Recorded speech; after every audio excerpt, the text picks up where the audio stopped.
Cześć, Paweł Musiałek, dyrektor Centrum Analiz Klubu Jagiellońskiego. Jak widzicie, nie ma dzisiaj na tej kanapie ani Piotra Trudnowskiego, ani Andrzeja Kochuta, ale nie martwcie się, Andrzej i Piotr wrócą już niedługo, a ja dzisiaj w tym specjalnym odcinku Klubu Tygodnika chciałbym opowiedzieć Wam o tym, o czym polska opinia publiczna nieszczególnie dyskutowała w ubiegłym tygodniu, a moim zdaniem niesłusznie, ponieważ wydarzenie to powinno być odnotowane. Co mam na myśli? Trzydniową wizytę prezydenta Andrzeja Dudy na Ukrainie. Wizyta ta, jeśli nie przełomowa, to przynajmniej przełamująca dotychczasową nieufność, którą widzieliśmy w relacjach polsko-ukraińskich w ostatnich latach. Zanim o wizycie prezydenta Dudy w Kijowie, to najpierw dwa słowa o tym, w jakim kontekście ta wizyta się odbyła. Przypomnijmy, przed prezydentem Zełenskim fotel prezydenta Ukrainy dzierżył Petro Poroszenko i na początku jego prezydentury wydawało się, że te relacje polsko-ukraińskie będą bardzo dobre. Poroszenko objął urząd w sytuacji, w której Ukraina toczyła mocny spór z Rosją po agresji w Donbasie. Było naturalne dla wszystkich, że Polska będzie takim mocnym partnerem. Niestety tak się nie wydarzyło. Dla Poroszenki Polska nie okazała się być ważnym partnerem. Wydawało się, że prezydent Ukrainy stawia jednoznacznie na Berlin, na Paryż, na Brukselę i w tej polityce jednoznacznie proeuropejskiej nieszczególnie widzi istotną rolę Polski. Dowodem tego chociaż byłoby to, że w tym formacie spotkań wokół sytuacji w Donbasie nie było Polski i nieszczególnie prezydent Ukrainy zabiegał o to, aby Polska usiadła do stołu rozmów obok Niemiec i Francji. Problemem we wzajemnych relacjach nie było tylko to, jaką rolę w polityce europejskiej Kijowa będzie pełnić Polska. Problemy pojawiły się także w bilateralnych relacjach. Czas wojny z Rosją oznaczał, że ekipa Petro Poroszenki rozpoczęła nową politykę historyczną. I nie byłoby w tym niczego dla Polski niedobrego, gdyby nie to, że wybrani bohaterowie walki z czasów II wojny światowej, walki ze Związkiem Radzieckim, nie naznaczyli się pozytywnie w relacjach polsko-ukraińskich, a mówiąc dosadniej, w ostatnich latach mieliśmy do czynienia z hołubieniem nacjonalistów ukraińskich, którzy niestety byli odpowiedzialni za mordy Polaków w czasie II wojny światowej, w tym także masakry na Wołyniu. Nie może więc dziwić to, że po polskiej stronie rosło rozczarowanie ekipą Poroszenki, która zdawała się być zupełnie niewrażliwa na stanowisko polskiej dyplomacji, na apele o to, aby przynajmniej schować na drugi szereg tych ukraińskich bohaterów, którzy byli takim problemem we wzajemnych relacjach. Poroszenko zupełnie tą sprawę bagatelizował, a już policzkiem dla polskiej strony było to, że wstrzymano polskie ekshumacje na Ukrainie. I w tych okolicznościach nie powinno dziwić, że ostatnia wizyta polskiego prezydenta na Ukrainie miała miejsce 3 lata temu. Rok temu Ukraińcy wybrali nowego prezydenta. Został nim były komik Wołodymyr Zełenski. Nie tylko wygrał wybory prezydenckie, ale jego parlamentarne zaplecze zdobyło silny społeczny mandat. Na Ukrainie zaczęły się dziać dość intensywne zmiany. Zmiany te także dotyczyły relacji polsko-ukraińskich. Na pewno poprawił się klimat, choć w ostatnich miesiącach brakowało jakichś spektakularnych wydarzeń, które zwiastowałyby takie zupełne odwrócenie wektora tej polityki. Po polskiej stronie też mieliśmy problem, ponieważ wybory najpierw parlamentarne, a później prezydenckie nie tworzyły dobrego nastroju, aby myśleć o przełamaniu w relacjach z Ukraińcami. Po wyborach prezydenckich, kiedy wiadomo było, że zarówno prezydent Andrzej Duda, jak i prezydent Zełenski mają przed sobą dłuższy okres potencjalnej współpracy, te stosunki zaowocowały istotną zmianą. I symbolem tej zmiany jest ostatnia wizyta prezydenta Dudy w Kijowie, która trwała 3 dni. Można śmiało powiedzieć, że nie była to wizyta jedynie kurtuazyjna, wizyta, która miała na celu odrobić zaległe lekcje. Finalna deklaracja polityczna podpisana przez prezydentów Polski i Ukrainy jest deklaracją, w której znajduje się wiele istotnych politycznych kwestii, co jasno dowodzi, że ta wizyta miała swój polityczny ciężar. Co w niej się znalazło? Po pierwsze, kwestie historyczne. Prezydent Zełenski w przeciwieństwie do swojego poprzednika deklaruje przyjazną i otwartą postawę na badania ekshumacyjne na Ukrainie. To oczywiście nie jest jeszcze gwarancją tego, że te ekshumacje będą przebiegać bezproblemowo, ale taka deklaracja dobrej woli jest sygnałem, który warto odnotować. Po drugie, Zełenski zgodził się na to, że status polskich szkół na Ukrainie i nauczania w nich języka polskiego będzie uregulowany w osobnej umowie międzynarodowej podpisanej przez Polskę i Ukrainę. Taka osobna umowa, choć nie będzie gwarancją, to będzie jednak dawała dużą szansę na to, że po stronie ukraińskiej będą respektowane wszystkie polskie oczekiwania co do tego, jak ta edukacja w polskich szkołach na Ukrainie będzie wyglądać. Po trzecie, współpraca w ramach Trójmorza.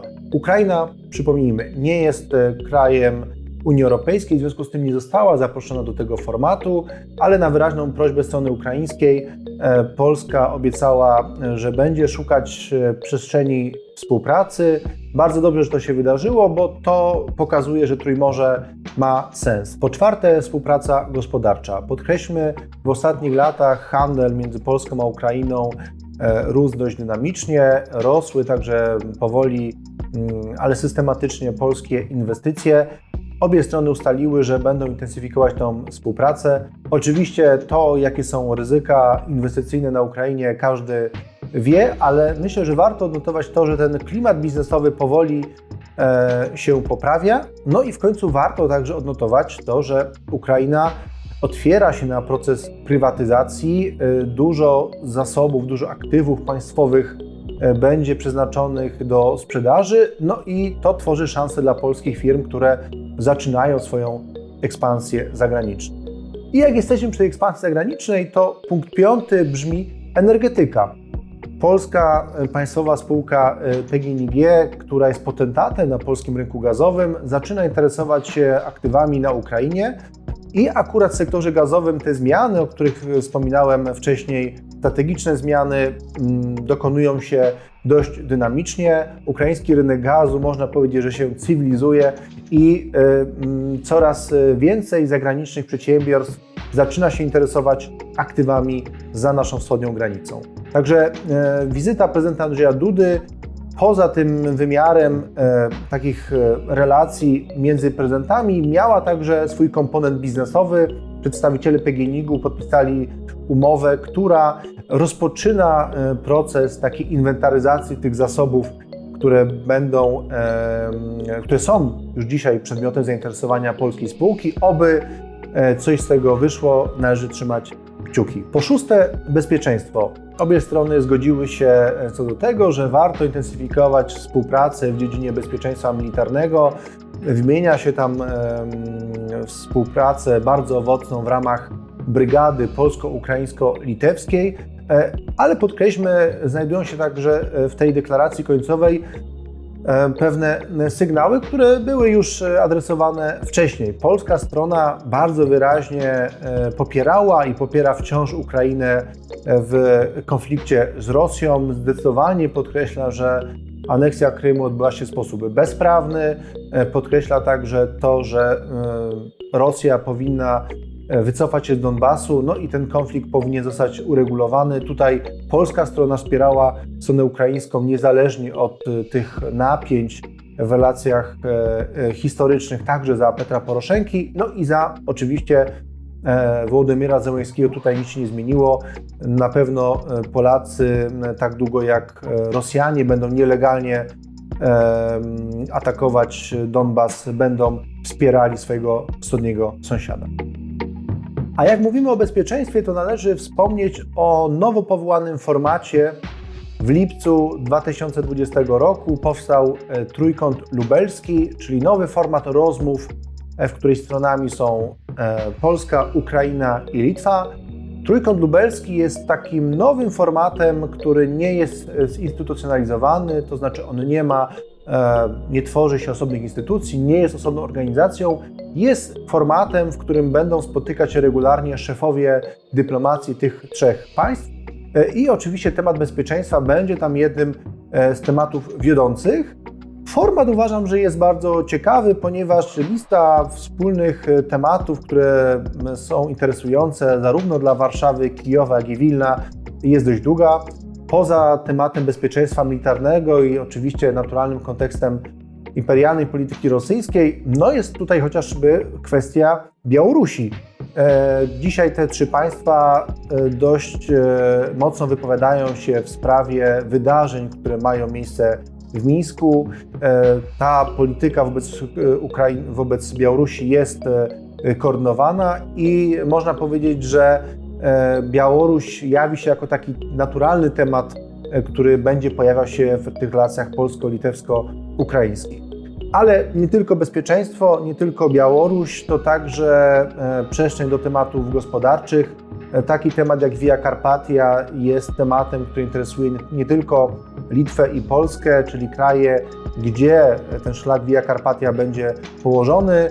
Także strona ukraińska jest zainteresowana, aby mieć dostęp do tego nowego szlaku transportowego, który będzie wiódł właśnie z północy na południe Europy. Kolejnym naturalnym obszarem dyskusji będą kwestie członkostwa czy integracji Ukrainy z NATO i Unią Europejską.